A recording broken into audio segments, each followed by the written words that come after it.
to Skill Edge. अस्सलामुअलैकुम, welcome back to Skill Edge. मैं हूं हमज़ा खान लोधी।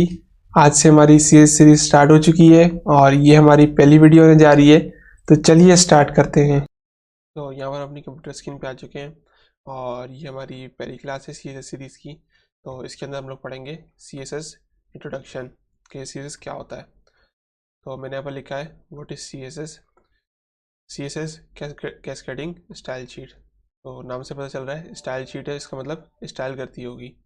तो CSS is a language used to style and design the fonts, spacing, layout, and over visual presentation of a website to make it look attractive and organized. In short, HTML builds the structure and CSS make it look good. तो वही बात लिखी है जो मैंने आपको अभी बताई कि CSS जो है वो स्टाइलिंग के लिए इस्तेमाल होती है। हमारे जो वेब पेज होती है, वेबसाइट होती है, उसको स्टाइल करती है। HTML एक स्ट्रक्चर तैयार करता है, स्केलेटन, और CSS जो है इसको मज़ीद खूबसूरत दिखाती है। तो ये जो नोट्स मैंने बनाए हैं इनका लिंक जो है मैं डिस्क्रिप्शन में डाल दूँगा ताकि आप उसको ईजीली एक्सेस कर पाएँ। तो अब हमारे पास आ जाता है CSS सिंटैक्स। तो HTML के अंदर हम लोगों ने देखा था कि HTML में हम लोग क्या कर रहे थे, टैग्स की शक्ल में ब्राउज़र को हम लोग समझा रहे थे कि हमने क्या चीज़ लगानी है, क्या इस्तेमाल करनी है। तो यहाँ पर जो है वैल्यूज़ और प्रॉपर्टीज़ का इस्तेमाल होता है। तो मैंने यहाँ पर लिखा है, देखें ये हमारा H1 है, ये हमारा सिलेक्टर कहलाएगा। यहाँ पर CSS में हूँ मैं, अभी HTML को ज़हन में नहीं रखिएगा, ये CSS है।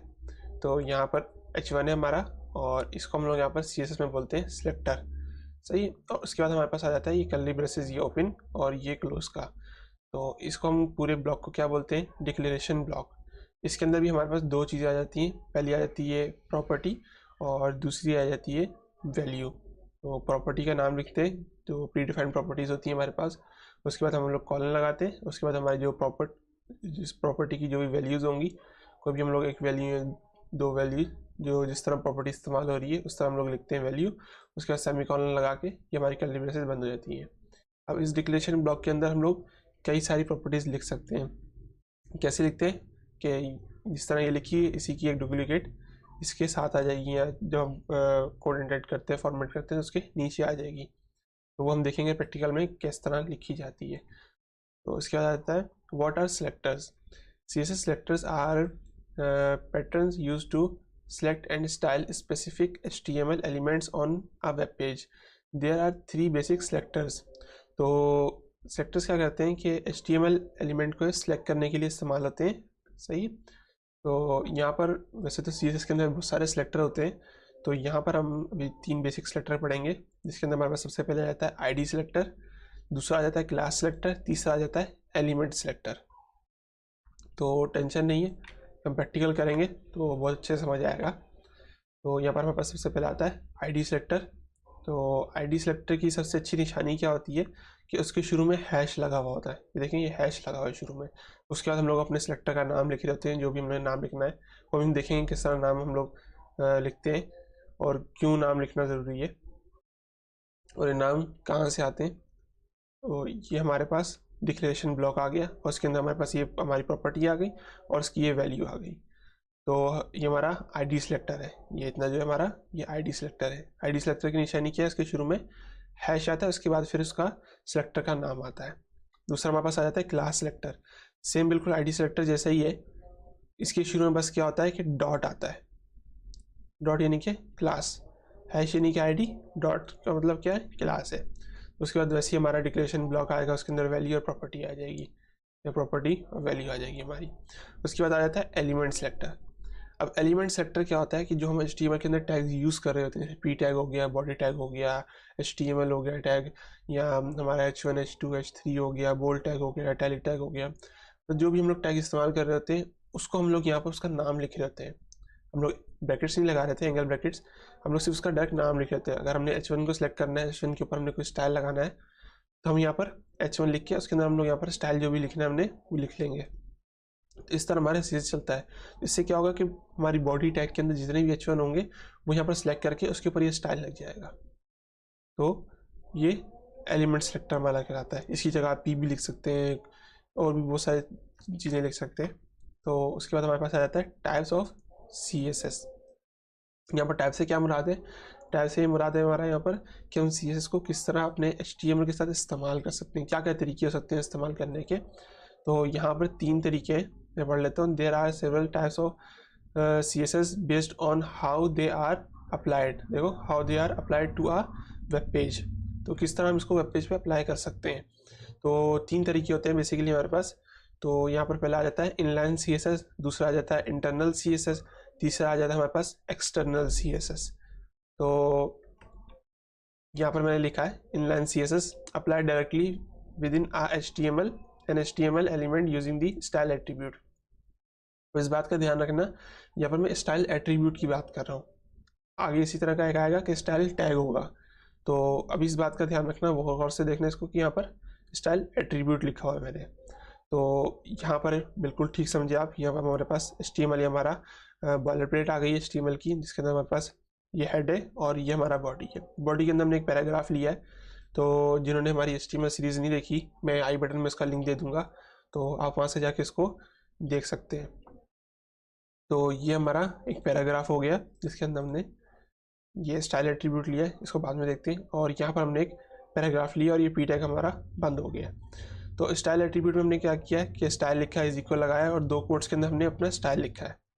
अब मैंने जो आपको पीछे हमने बताया मैंने कि हम 3 तरह के सिलेक्टर यूज़ करते हैं ना, एक ID, क्लास और एलिमेंट।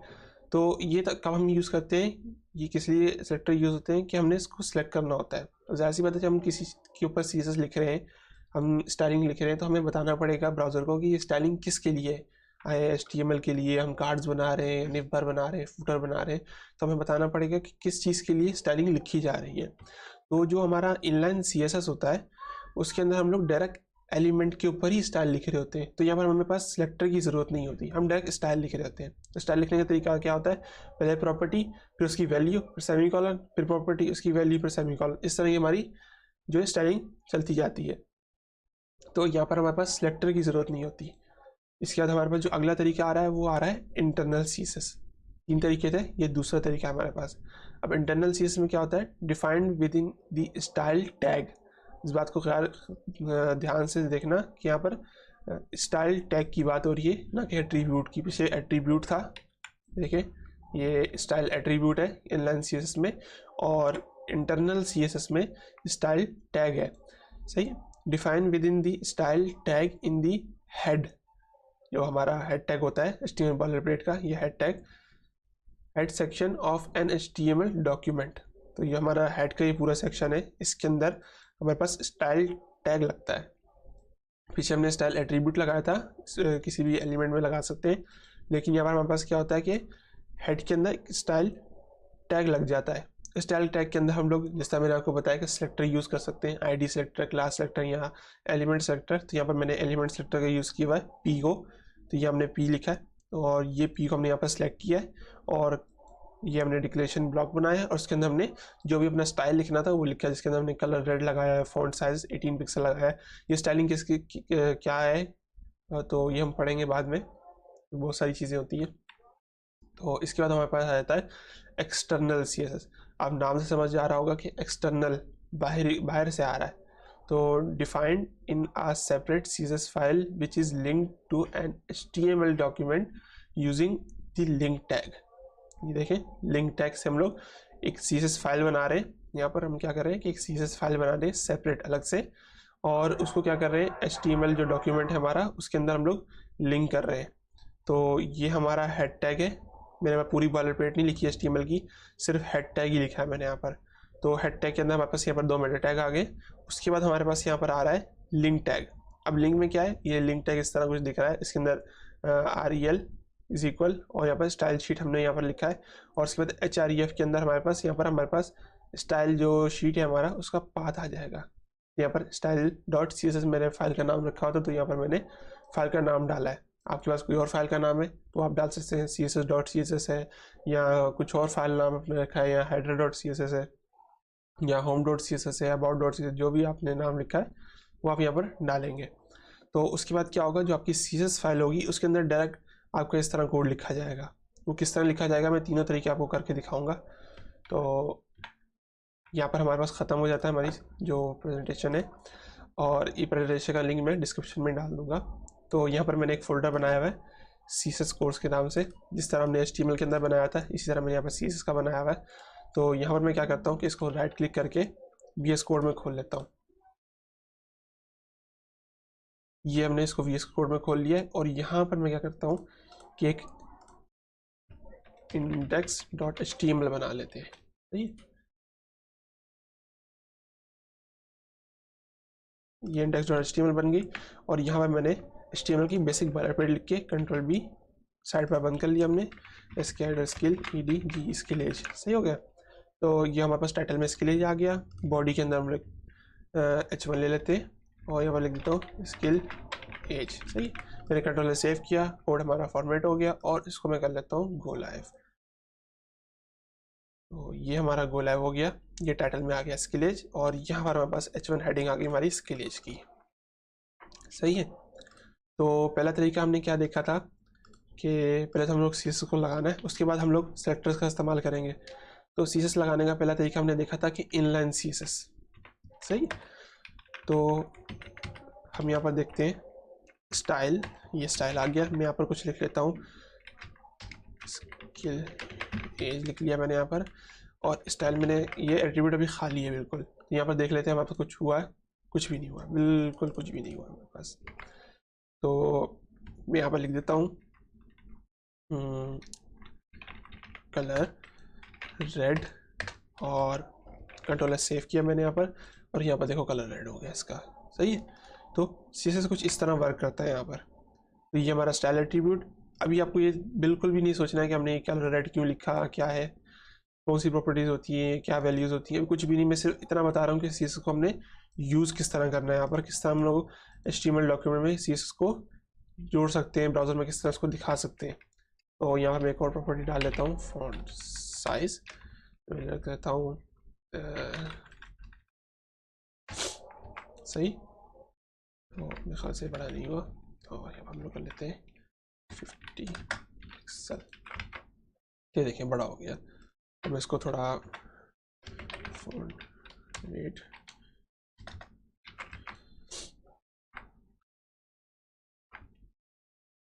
देखें,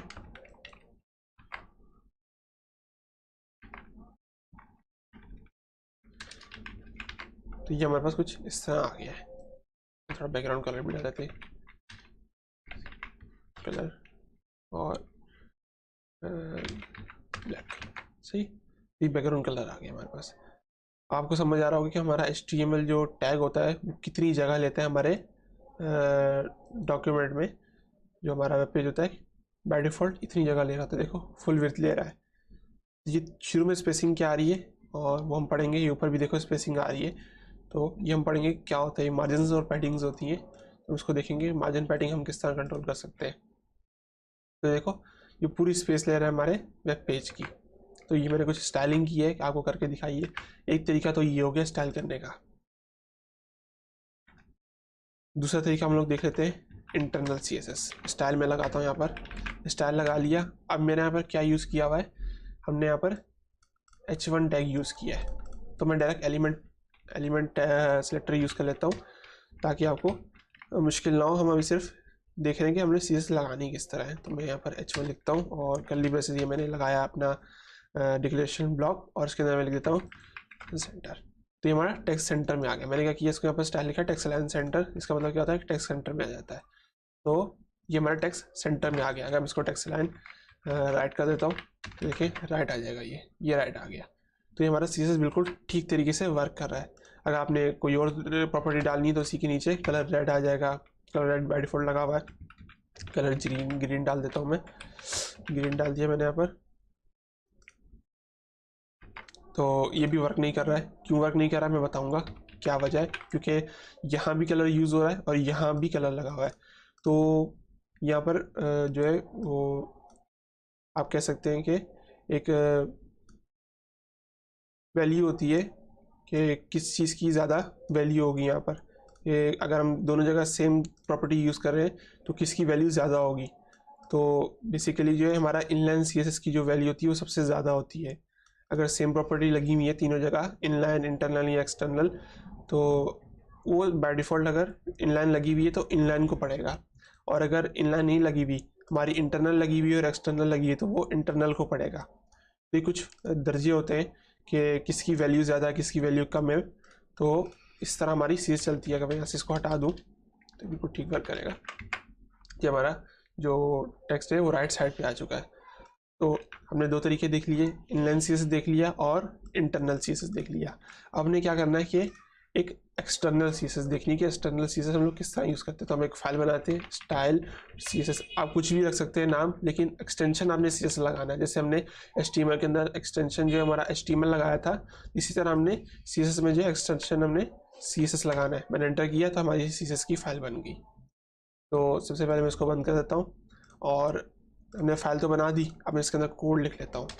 हमारा कौन सा टैग है, हम एक और कुछ लिख लेते हैं टैग। यहाँ पर एक और टैग ले लेते हैं हम लोग। यहाँ पर हम ले लेते हैं मिसाल के तौर पर P टैग ले लेते हैं पैराग्राफ का, और इसके अंदर लॉरम 10 डाल लेते हैं। सही है, तो हमारा एक पैराग्राफ आ गया। आप देख रहे हैं यहाँ पर पैराग्राफ आपको दिख रहा है। तो अब हम इसको यहाँ पर सिलेक्ट कर लेते हैं। P टैग लगा, P टैग जो हमारा एलिमेंट सेलेक्टर था, और मैंने यहाँ पर डिक्लेरेशन ब्लॉक बनाया, और मैं यहाँ पर लिख देता हूँ फॉन्ट 100 पिक्सल का। सही है, तो ये 100 पिक्सल का फॉन्ट हो गया। मेरे ख्याल से समझ नहीं आएगा, तो एरियल फॉन्ट फैमिली एरियल लगा लेते हैं। सही है, देखिए कोई फ़र्क नहीं आया ना। फ़र्क क्यों नहीं आया कि मैंने आपको बताया था कि हमने इसको अपनी HTML फाइल के साथ अटैच भी करना होता है, लिंक करना होता है। तो हमने लिंक तो किया नहीं, तो जब तक लिंक नहीं करेंगे तो कैसे चलेगा। तो ये हमारा आ रहा है, देखें मैंने लिंक लिखा LIN, तो यहाँ पर देखें मेरे पास सजेशंस मिल रही है यहाँ पर। तो यहाँ पर देखें लिंक और कॉलन लगा के CSS लिखा है। मैं ब्रैकेट को एंटर करता हूँ तो टाइम बचेगा। और यहाँ पर देखें स्टाइल शीट हमने यहाँ पर डालना है, बिल्कुल एज इट इज डालना है यहाँ पर आपने, और कुछ भी नहीं लिखना, बिल्कुल same to same style sheet.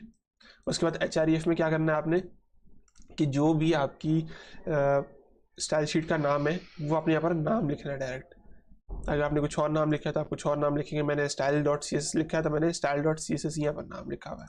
By default style.css मिलेगा। आपने अगर home.css लिखा है या index.css लिखा है तो आप जो दिल करे वो लिख सकते हैं।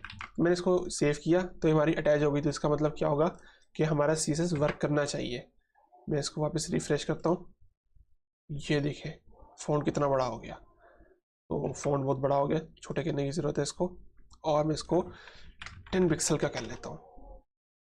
सही, तो ये 10 पिक्सल का फ़ॉन्ट हो गया हमारा। यहाँ इसको 20 पिक्सल कर लेते हैं। सही है, तो ये 20 पिक्सल का फ़ॉन्ट हो गया। और मैंने यहाँ पर एक और वैल्यू यूज़ की है फ़ॉन्ट फैमिली की। तो फ़ॉन्ट फैमिली हमारी लग गई है, फैमिली जो है चेंज हो गई है। देखिए यहाँ पर आपको फ़ॉन्ट फैमिली कुछ और दिख रही है, और यहाँ पर फ़ॉन्ट फैमिली जो है वो कुछ और है। अगर मैं यहाँ से फ़ॉन्ट फैमिली को कमेंट आउट कर देता हूँ, CSS में कमेंट्स कुछ इस तरह लगते हैं। शॉर्टकट वही रहेगी कंट्रोल और स्लैश की, लेकिन कमेंट किस तरह लगेंगे, स्लैश और एक स्टार, और एंड पे भी स्लैश और एक स्टार। स्टार जो है अंदर की साइड पे लगेंगे। मैं कमेंट किया इसको, मैं आया तो ये देखें फ़ॉन्ट फैमिली चेंज हो गई। मैं वापस कमेंट से हटाया तो देखें फ़ॉन्ट फैमिली वापस चेंज हो गई। तो हमारा इसका मतलब क्या हुआ कि हमारे तीनों तरीके बिल्कुल परफेक्टली वर्क कर रहे हैं। तीनों तरीक़ों में हमारी CSS चल रही है। सही है, तो अब पीछे क्या बात रहेगी कि वैल्यू किसकी ज़्यादा है। अब यहाँ पर 3 तरीके हैं ना हमारे पास, एक इनलाइन CSS हो गया, एक इंटरनल CSS हो गया, एक एक्सटर्नल CSS हो गया। तो हम 3 तरीके से CSS लिख सकते हैं, लेकिन सबसे अच्छा तरीका जो होता है वो एक्सटर्नल CSS होता है, क्योंकि कोड हमारा बहुत गिचमिच ख़राब सा नहीं होता। यानी कि अगर हम यहाँ पर स्टाइल करेंगे, यहीं पर ही हम लोग टैग्स भी लगाएंगे, कंटेंट भी हम लोग यहीं पर ही लिखेंगे, तो हमारा कोड जो है वो बहुत ख़राब हो जाएगा, बहुत उलझ जाएगा। तो इसलिए हम लोग क्या करते हैं कि एक्सटर्नल ही CSS को लिखते हैं।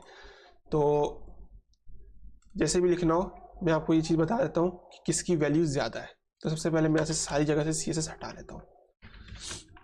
पहले मैं सब कुछ क्लियर कर लेता हूँ। सही, और यहाँ से इसको हटा लेता हूँ। तो हमारे पास कोई CSS नहीं है, बिल्कुल क्लियर हो गया। मैंने सिर्फ एक H1 लिया हुआ यहाँ पर, देखिए सिर्फ H1 है यहाँ पर। H1 के ऊपर कोई CSS नहीं लगी। स्टाइल टैग भी बिल्कुल खाली है, और ये हमारे पास स्टाइल जो फाइल है हमारी CSS की वो भी बिल्कुल खाली है, ब्लैंक है। तो अब हम लोग क्या करते हैं कि P टैग को, कौन सा टैग है हमारा, मैं भूल गया, H1 का टैग है। सही है, तो यहाँ पर H1 का एक टैग ले लेते हैं। सही है, ये H1 का टैग आ गया हमारा। और इसके बाद हम लोग इसको जो हमारा डिक्लेरेशन ब्लॉक है इसको खोल लेते हैं, और यहाँ पर कलर ब्लू लगा देते हैं। अब इस CSS पे ध्यान नहीं लिखना मैंने क्या लिखा, सिर्फ इतना देखना है कि मैं कर क्या रहा हूँ। मैंने यहाँ पर कलर क्या किया, H1 को ब्लू लगा दिया, डन, परफेक्टली वर्क कर रहा है, ये कोई एरर नहीं आ रहा हमारे पास, सही है। तो कलर ब्लू लगा था, कलर ब्लू लग गया है। अब मैं क्या करता हूँ कि यहाँ पर स्टाइल लगाता हूँ H1 को ही, सही। और यहाँ पर मैं क्या करता हूँ कि COLOR कलर, मैं यहाँ पर क्या करता हूँ, सॉरी, रेड, सही, रेड लगा दिया मैंने। अब क्या हुआ, ये रेड क्यों हो गया, या तो ब्लू लगा हुआ था तो ब्लू रहना चाहिए था, तो रेड क्यों हो गया। बात यह है कि इसकी वैल्यू कम होती है इसके मुकाबले, सही, इसकी वैल्यू ज़्यादा होती है इसके मुकाबले। मतलब हमारी जो वैल्यूज़ होती हैं, सबसे ज़्यादा वैल्यूज होती है हमारी इनलाइन CSS की होती है। क्यों, क्योंकि उसके अंदर हम लोग कोई भी सिलेक्टर यूज़ ही नहीं कर रहे होते, वो डायरेक्ट CSS एलिमेंट पे ही लग रही होती है। जैसे ब्राउज़र जो हमारा HTML को लोड करता है, उसी के साथ ही हमारी CSS भी लोड हो जाती है। तो यहाँ पर क्या होता है कि हमें सिलेक्टर की यूज़ नीड नहीं होती, तो हमारी सबसे ज़्यादा जो वैल्यू होती है वो इनलाइन CSS की होती है। मैं आपको लगा कर दिखाता हूँ स्टाइल, और यहाँ पर मैं लगा देता हूँ C कलर GREEN, ग्रीन। तो ये देखें कलर ग्रीन हो गया, सही है। मैंने यहाँ पर लगाया था कलर ब्लू हो गया था पहले, फिर मैंने इंटरनल CSS में लगाया कलर रेड, तो कलर रेड हो गया था। फिर मैंने जैसे इनलाइन CSS में लगाया तो वो क्या हो गया, कलर ग्रीन हो गया। तो सबसे ज़्यादा जो वैल्यू होती है हमारे तीनों तरीकों में वो इनलाइन CSS की होती है। दूसरे नंबर पे हमारे पास आ जाता है इंटरनल CSS, जो हम हेड टैग के अंदर स्टाइल टैग लगा के उसके अंदर हम लोग CSS लिख रहे होते हैं। पहली वैल्यू इनलाइन CSS की, दूसरी इंटरनल CSS की, और तीसरी वैल्यू होती है हमारी एक्सटर्नल CSS की। तो ये तीन तरीकों में हमारे पास कुछ दर्जे आ जाते हैं, किसका दर्जा ज़्यादा है। तो यहाँ पर पहले दर्जे में इनलाइन, दूसरे में इंटरनल, तीसरे में एक्सटर्नल। तो ये तीन तरीके होते हैं, मैंने तीनों तरीकों में आपको बता दिया। तो ये तो हो गया हमारा कि हमने स्टाइल टैग अपनी CSS को यूज़ किस तरह करना है, अपने HTML के अंदर ब्राउज़र को कैसे डिस्प्ले कराना है। तो मैं यहाँ से CSS हटा देता हूँ, यहाँ से भी हटा देता हूँ, फिल वक्त के लिए यहाँ लगी रहने देते हैं। मैं इसको कमेंट आउट कर दूंगा, कोई मसला नहीं है, यहाँ हटा ही देते हैं। मैं नोट्स का ये जो प्रैक्टिस फाइल है हमारी, इसका भी लिंक डिस्क्रिप्शन में डाल दूंगा ताकि आप लोग इजीली एक्सेस कर सके। तो ये हमारी CSS फाइल आ गई, इसको भी बिल्कुल ब्लैंक कर देता हूँ। तो यहाँ पर हमारे पास सारी CSS हट गई है। तो अभी हमने क्या पढ़े थे, 3 सिलेक्टर पढ़े थे हमने, एक एलिमेंट सेलेक्टर, क्लास सेलेक्टर और ID सेलेक्टर। तो अब हम क्या करते हैं कि हमने एलिमेंट सेलेक्टर तो देख लिया कि हमने जो नाम था हमारा उसी को हमने यूज़ किया सिलेक्ट करने के लिए अपने एलिमेंट को। उसके बाद हम लोग देख लेते हैं कि हमारा जो ID सेलेक्टर है वो किस तरह यूज़ होगा। तो ID सेलेक्टर के लिए सबसे पहले आपको ID देनी पड़ेगी किसी भी एलिमेंट को। तो एक बात जहन में रखनी है कि ID हमेशा यूनिक होती है। ID की आपने कोई भी सेम वैल्यू नहीं डालनी है। ऐसा नहीं हो सकता कि आपने H1 को भी यही वैल्यू डाल दी। मिसाल के तौर पर मैं डाल देता हूँ HEADI हेडिंग, सही है। मैं एक और H1 ले लेता हूँ या H2 ले लेता हूँ, सही है। मैं इसको ID डाल दी यहाँ पर HEADI हेडिंग। ऐसा नहीं हो सकता, ID हमेशा यूनिक रहती है, किसी एक चीज़ पे लगेगी, सही है। इसको हमेशा यूनिक ही रखना है। तो यहाँ पर मैंने हेडिंग डाल दी, ID मैंने इसको दे दी हेडिंग, सही है। मैं इसको कंट्रोल सेव किया, मैं अपनी CSS फाइल के अंदर आ गया और यहाँ पर मैंने हैश लगाया।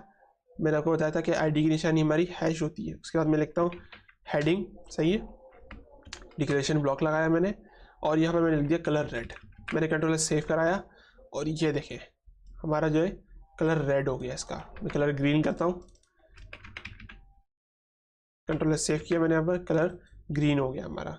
तो इस तरह हमारे पास जो हमारा ID सेलेक्टर होता है वो इस तरह काम करता है कि सबसे पहले हम लोग ID लगाएंगे, यहाँ पर जो ID का हमारा क्या कहेंगे एट्रीब्यूट होगा वो लगाएंगे। उसके बाद हमारे यहाँ पर नाम आ जाएगा ID का जो कि यूनिक होगा। इस बात का बहुत ख्याल रखना है कि ID का हमारा नाम यूनिक होगा।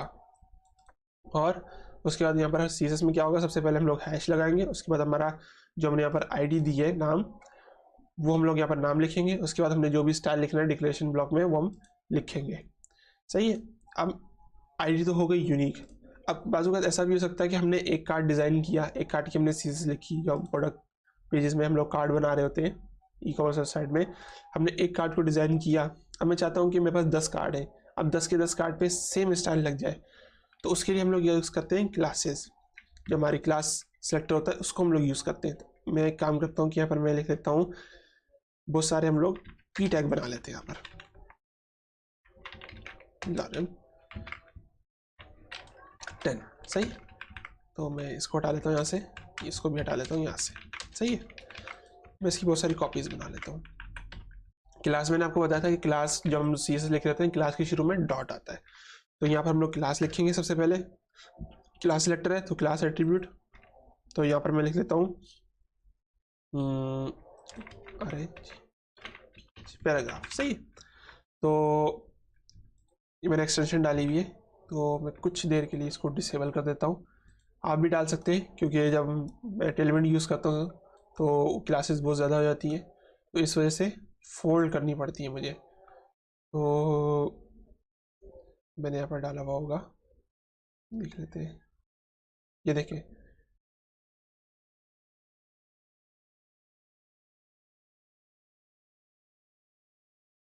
जहाँ तक मेरा ख्याल है यही है एक्सटेंशन।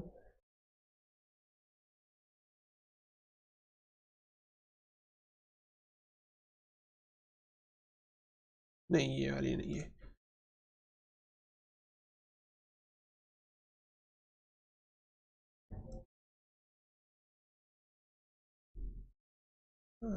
ये रहा इनलाइन फोल्ड, ये रहा। इसको मैं फिलहाल के लिए डिसेबल कर देता हूँ, रीस्टार्ट एक्सटेंशन कर देता हूँ, और यहाँ से हम इसको क्लोज कर देते हैं। कंट्रोल V साइड बार बंद कर देता हूँ, तो देखिए आपको पैराग्राफ अभी दिख रहा है। तो अब हम क्या करते हैं कि इसको सिलेक्ट कर लेते हैं, पहले यहाँ पर एक एंटर दे देते हैं ताकि थोड़ा स्पेस रहे। पैराग्राफ हिंट आ गई हमें, और यहाँ पर मैं लिख देता हूँ कलर ब्लू, सही है।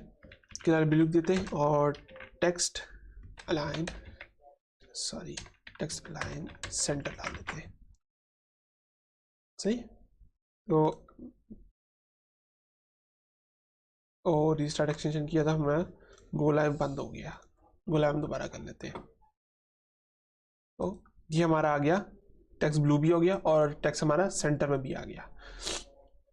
तो फिलहाल के लिए हम एज्यूम कर लेते हैं कि ये हमारा एक कार्ड बना हुआ है, सही है। तो अब मैं क्या चाहता हूँ कि ये जो मैंने स्टाइल इसके ऊपर एक कार्ड के ऊपर लगाया है, ये स्टाइल सारे कार्ड्स के ऊपर लग जाए। तो मैं क्या कर सकता हूँ कि यहाँ पर मैं इसको कॉपी करूँगा क्लास को, और यहाँ पर मैं इसको पेस्ट कर लूँगा, यहाँ पर भी इसको पेस्ट कर लूँगा, यहाँ पर भी इसको पेस्ट कर लूँगा, तो सबके ऊपर स्टाइल लग गया है। लेकिन आईडी के अंदर इस तरह नहीं होता। आईडी के अंदर हम लोग एक यूनिक को आईडी दे रहे होते हैं, किसी एक स्पेसिफिक चीज़ के ऊपर हम लोग आईडी लगा के इसको स्टाइल दे रहे होते हैं। क्लासेस के अंदर हम लोग कहीं भी क्लास यूज़ कर सकते हैं, हम 2-3 क्लासेस भी लगा सकते हैं आगे, तो हम देखेंगे किस तरह काम करना है। तो आईडी हमारी यूनिक होती है, क्लास हम एक जैसी देके बहुत सारी जगहों पे यूज़ कर सकते हैं, सही। तो इस तरह हमारी क्लास यूज़ हो गई। अब हम क्या करते हैं कि हम ले लेते हैं एलिमेंट सेलेक्टर, पी को मैं इसी तरह कर लेता हूँ, और यहाँ पर मैं लिख देता हूँ COLOR colour, sorry red, save किया। तो यहाँ देखें कोई फ़र्क नहीं पड़ा ना। तो जिस तरह हमारे सीधे यूज़ के अंदर यूज़ करने के लिए हमारे पास जो दर्जे होते हैं कि किसकी वैल्यू ज़्यादा है, जैसे मैंने आपको बताया कि इनलाइन की वैल्यू ज़्यादा है, इंटरनल की फिर उससे ऊपर है, फिर एक्सटर्नल की उससे कम है। तो इसी तरह हमारे पास सेलेक्टर्स में भी इसी तरह वैल्यूज़ होती हैं। तो आईडी यूनिक होती है, इसलिए सबसे ज़्यादा वैल्यू आईडी की होती है। उसके बाद हमारे पास उससे कम जो वैल्यू होती है क्लास की होती है, उससे कम जो होती है हमारे पास टैग की वैल्यू होती है, सही है। तो इसी तरह हमारे पास आईडी के जो सेलेक्टर्स होते हैं उसके अंदर भी हमारे पास दर्जे होते हैं कुछ कि किसकी वैल्यू ज़्यादा है। तो मैं आपको एक करके दिखाता हूँ। तो मैंने यहाँ से सारी चीज़ हटा दी अभी के लिए, यहाँ कमेंट आउट कर देते हैं, और यहाँ मैं आ जाता हूँ और इसको भी यहाँ से अभी हटा देता हूँ। यहाँ पर मैं एक क्लास लगा देता हूँ, मैं लगा देता हूँ, क्या क्लास रखनी चाहिए हमें, स्किल, सही है। मैंने ऐसी रख दी क्लास कुछ भी, और ये हमारा H1 टैग है, सही है। तो मैं क्या करता हूँ यहाँ पर सबसे पहले हमारी जो सबसे कम वैल्यू होती है वो हमारी H1 टैग की होती है, एलिमेंट सेलेक्टर की होती है, सॉरी H1 टैग नहीं, एलिमेंट सेलेक्टर। तो मैं क्या करता हूँ कि इसको कलर रेड दे देता हूँ, सही, कलर रेड, और टेक्स्ट अलाइन सेंटर, तो ये आ गया, कलर रेड भी हो गया, टेक्स्ट लाइन सेंटर भी हो गया, वेल डन, बिल्कुल करेक्टली वर्क कर रहा है। तो मैंने सेव कराया तो ये हमारे पास हो गया। इसके हमने से जो ज़्यादा वैल्यू होती है हमारे पास क्लास की होती है, तो मैं यहाँ पर डॉट लगा के स्केल हमारे पास आ गया, और यहाँ पर मैं लिख देता हूँ colour blue, sorry colour blue, सही। मैंने सेव कराया तो इसका कलर ब्लू हो गया। क्यों? क्योंकि सबसे कम वैल्यू होती है हमारी एलिमेंट सेलेक्टर की होती है, उससे ज़्यादा वैल्यू होती है हमारी आईडी सेलेक्टर क्लास सेलेक्टर की होती है। सबसे कम एलिमेंट की, उससे ज़्यादा क्लास सेलेक्टर की। तो अभी हम क्या करते हैं कि आईडी सेलेक्टर भी हमारे पास लगा हुआ है, तो हम लोग आईडी सेलेक्टर भी यहाँ पर लगा लेते हैं। मैं हैश लगाया, हेडिंग, और यहाँ पर मैं लिख देता हूँ कलर TREEN ग्रीन। तो अब क्या होना चाहिए कि कलर ग्रीन होना चाहिए, क्योंकि सबसे कम वैल्यू एलिमेंट की, उससे ज़्यादा वैल्यू क्लास की, उससे ज़्यादा वैल्यू आईडी की, क्योंकि आईडी सबसे ज़्यादा वैल्यू इसलिए क्योंकि आईडी यूनिक होती है। तो ये देखिए कलर ग्रीन हो गया हमारा। तो इस तरह हमारी जो सेलेक्टर्स हैं वो वर्क करते हैं, टेंशन लेने की ज़रूरत नहीं है। ये वक्त के साथ साथ आपको याद भी हो जाएंगे और आप इससे यूज टू भी हो जाएंगे। तो इसको याद करने की ज़रूरत नहीं है, सिर्फ आपने चीज़ों को समझना है कि कौन सी चीज़ किस लिए इस्तेमाल हो रही है, कहाँ पर इस्तेमाल हो रही है, क्यों इस्तेमाल हो रही है।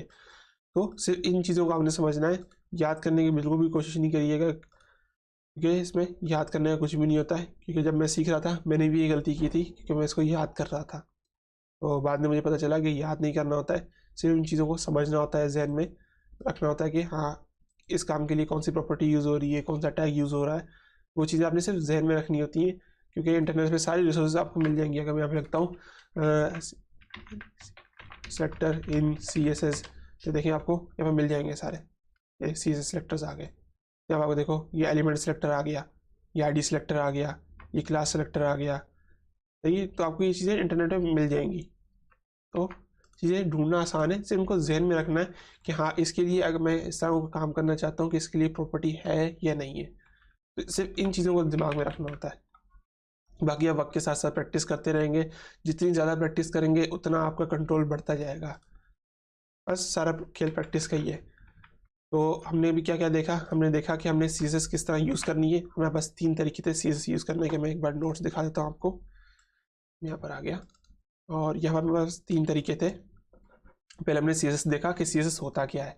तो CSS क्या है हमारे पास, जो हमारी स्टाइल शीट यानी कि HTML क्या करता है कि हमारा स्केलेटन बनाता है, हमारे जो वेबसाइट होती है उसका एक स्ट्रक्चर तैयार करता है, ढांचा तैयार करता है। और CSS क्या करता है, उसको जो है रंग रोगन लगाता है, कलर लगाता है, उसको स्टाइल करता है, खूबसूरत बनाता है, ताकि यूज़र जो है से इंटरेक्ट हो सके, अट्रैक्ट हो सके। तो उसके बाद हमारे पास आ जाता है CSS सिंटैक्स। CSS सिंटैक्स मैंने आपको समझाया कि सबसे पहले हमारे पास आ जाता है हमारा सेलेक्टर, ये हमारा सेलेक्टर था, सही। H1 या डॉट स्केल जो लिखा, और हैश हमारे पास हेडिंग जो है, ये हमारे पास हमारा सेलेक्टर था। उसके बाद हमने क्या देखा कि उसके बाद हमारे पास आ जाता है डिक्लेरेशन ब्लॉक। तो ये जो हमारा जो कर्ली ब्रेसेस आ रही है ये डिक्लेरेशन ब्लॉक है, सही। ये जो हमारा कर्ली ब्रेसेस आ रही है डिक्लेरेशन ब्लॉक है, और इस डिक्लेरेशन ब्लॉक के अंदर हम लोग बहुत सारी डिक्लेरेशंस कर सकते हैं। ये हमारी एक डिक्लेरेशन है, ये हमारी दूसरी डिक्लेरेशन है, ये हमारी एक डिक्लेरेशन है, ये भी हमारी एक डिक्लेरेशन है। तो एक डिक्लेरेशन ब्लॉक के अंदर बहुत सारी डिक्लेरेशंस हो सकती है। तो बिल्कुल ऐसे लिखा हमने कि एक डिक्लेरेशन ब्लॉक है, डिक्लेरेशन ब्लॉक के अंदर हमारे पास डिक्लेरेशन हुई हुई है। और डिक्लेरेशन के अंदर हमारे पास कितने पार्ट होते हैं, 2 पार्ट होते हैं। पहली हमारी प्रॉपर्टी, ये हमने प्रॉपर्टी लिखी, उसके बाद हमने कॉलन लगाया, उसके बाद हमारे पास प्रॉपर्टी की वैल्यू, पहली प्रॉपर्टी दूसरी प्रॉपर्टी की वैल्यू, उसके बाद हमारे पास सेमीकोलन लग के हमारा जो सिंटैक्स है वो ख़त्म हो जाता है। फिर हमारे पास दूसरी हमारी डिक्लेरेशन आ जाती है, जो भी हमने स्टाइल लिखना है वो हम लिख सकते हैं। तो सिंटैक्स हो गया। उसके बाद हमने क्या लिखा कि व्हाट आर सेलेक्टर्स। तो सबसे पहले हमारे पास आईडी सेलेक्टर था, जिसकी वैल्यू सबसे ज़्यादा थी। उससे कम वैल्यू हमारे पास क्लास सेलेक्टर की थी, उससे कम वैल्यू हमारे पास एलिमेंट सेलेक्टर की थी। तो कुछ इस तरह के हमारे पास सेलेक्टर दिखते थे हमारे पास। और उससे बाद हमारे पास आती है टाइप। तो हमने 3 तरह की टाइप देखी, जिसमें हमारे पास इनलाइन थी CSS, इंटरनल CSS थी, और एक्सटर्नल CSS थी। तो हम जितने भी प्रोजेक्ट बनाएंगे मैं कोशिश करूँगा कि उसके अंदर एक्सटर्नल CSS लिखूँ, क्योंकि आमतौर पर एक्सटर्नल CSS ही यूज़ होती है, क्योंकि वैसे आप कोड बहुत ख़राब सा हो जाएगा, समझना बहुत मुश्किल हो जाता है। तो हम एक्सटर्नल CSS ही यूज़ करते हैं। तो इनके अंदर भी हमारे पास दर्जे होते हैं कि इनलाइन CSS की वैल्यू सबसे ज़्यादा होती है, उससे कम वैल्यू जो होती है हमारे पास इंटरनल CSS की होती है, जो हम हेड टैग के अंदर स्टाइल टैग लगा के यूज़ कर रहे होते हैं, उससे जो कम वैल्यू होती है हमारे पास एक्सटर्नल CSS की होती है। तो इस तरह हम लोग 3 वैल्यूज़ होती हैं। और यहाँ पर मैंने कोड लिखा हुआ है, ये इनका लिंक मैं डिस्क्रिप्शन में डाल दूंगा ताकि आप लोग ईजिली एक्सेस कर पाएँ। तो मुझे उम्मीद है कि आपको ये वीडियो पसंद आई होगी। अगर पसंद आई है तो इसे लाइक कीजिए, शेयर कीजिए अपने दोस्तों के साथ। और इस सीरीज़ के अंदर हम लोग बहुत सारे अमेजिंग प्रोजेक्ट्स भी बनाएंगे, अमेजोन क्लोन बनाएंगे, पोर्टफोलियो साइट बनाएंगे, बहुत सारे लेआउट्स बनाएंगे, एनिमेशन देखेंगे हम लोग किस चीज़ के अंदर बहुत सारी एनिमेशन होती है। मैं आपको दिखाता हूँ कि एक वेबसाइट के अंदर CSS का क्या रोल होता है। मैं W3 स्कूल खोल लेता हूँ, चलो मैं यहाँ से डेवलपर टूल बार खोल लेता हूँ। अगर किसी को नहीं पता कि डेवलपर टूल बार क्या है तो आई बटन में मैं इसका भी लिंक दे दूंगा, आप वहाँ पर जाके तो देख सकते हैं कि हमने जो HTML के अंदर प्रोजेक्ट बनाया था, हमारा जो वेबसाइट बनाई थी, उसके अंदर मैंने डेवलपर टूल बार समझाया था कि क्या होता है। तो यहाँ पर हमारे पास ये हेड टैग है, तो मैं क्या करता हूँ, इस हेड टैग को अंदर ही हमारे पास CSS की जो फाइल है उसका लिंक लगा होता है। तो मैं इस एलिमेंट को डिलीट कर देता हूँ। मैंने डिलीट कर दिया तो ये देखें क्या हुआ, ये कुछ इस तरह दिख रही है हमारी वेबसाइट। आप खुद देख रहे हैं कि हमारी वेबसाइट में CSS का क्या रोल होता है। देखें बिल्कुल सब कुछ आउट हो गया है, कुछ भी अच्छा नहीं दिख रहा है। तो CSS का एक बहुत ज़्यादा रोल होता है हमारी वेबसाइट के अंदर। देखें सब कुछ ख़राब हो गया। मैं अलग से खोलता हूँ W3 स्कूल, तो देखें कितनी खूबसूरत दिख रही है W3 स्कूल की वेबसाइट। सेक्शंस बने हुए हैं, पाइथन, SQL, PHP, jQuery, जावा, C++, W3.css, बूटस्ट्रैप, C#। देखें कितना प्यारा सब कुछ बना हुआ है।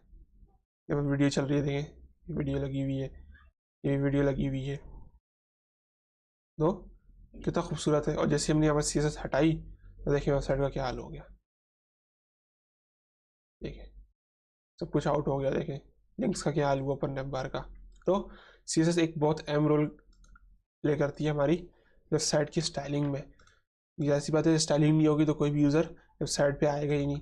सबसे पहले तो इंसान जो है वो खूबसूरती देखता है, तो खूबसूरती होगी तो वेबसाइट को यूज़ करेगा, वरना वो जिस पैरों से आया उसी पैरों से चला भी जाएगा। तो बहुत ज़्यादा प्रैक्टिस कीजिएगा इसकी। उम्मीद है वीडियो पसंद आई होगी। इसको लाइक करें, अपने दोस्तों के साथ शेयर करें और चैनल को सब्सक्राइब करें और बेल आइकन को भी दबाएं ताकि हमारी जो आगे वीडियोस होंगी CSS की उनका नोटिफिकेशन अब तक बर वक्त पहुँच सके। दुआ में याद रखिएगा मुझे। मिलते हैं अगली वीडियोज़ में, तब तक के लिए अल्लाह हाफिज़।